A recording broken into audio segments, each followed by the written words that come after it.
আওয়ামী লীগের দুর্গ বলে খ্যাত সাবেক প্রধানমন্ত্রী শেখ হাসিনার নির্বাচনী এলাকা কোটালীপাড়া উপজেলায় ব্যাপক শোডাউন করেছেন আগামী জাতীয় সংসদ নির্বাচনে গোপালগঞ্জ ৩ আসনে জামায়াত ইসলামীর প্রার্থী জেলা জামায়াতের আমির অধ্যাপক রেজাউল করিম। দেশ স্বাধীনের পর জামায়াত ইসলামীর এটাই কোটালীপাড়া উপজেলায় সবচেয়ে বড় শোডাউন। আজ শনিবার সকাল 10টায় কোটালীপাড়া উপজেলার টুপুরিয়া বাস স্ট্যান্ড থেকে মোটর শোভাযাত্রার মধ্য দিয়ে জামায়াত ইসলামীর নেতাকর্মীরা শোডাউন শুরু করেন। এরপর উপজেলার 11টি ইউনিয়ন ও একটি পৌরসভার বিভিন্ন জনগুরুত্বপূর্ণ এলাকায় 14টি পথসভা শেষে দুপুরে উপজেলা পরিষদ চত্বরে এসে একটি জনসভায় মিলিত হয়।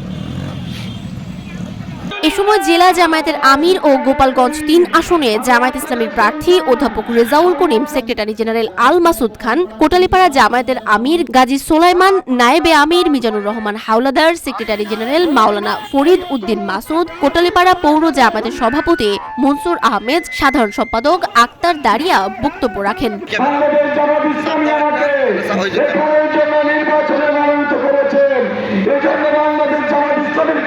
কৃতজ্ঞতা প্রকাশ করছি। আমাদের সংগ্রামী জেলা সেক্রেটারি বলেছে আপনাদেরকে ধন্যবাদ দিয়েছে গোপালগঞ্জ জেলার পক্ষ থেকে।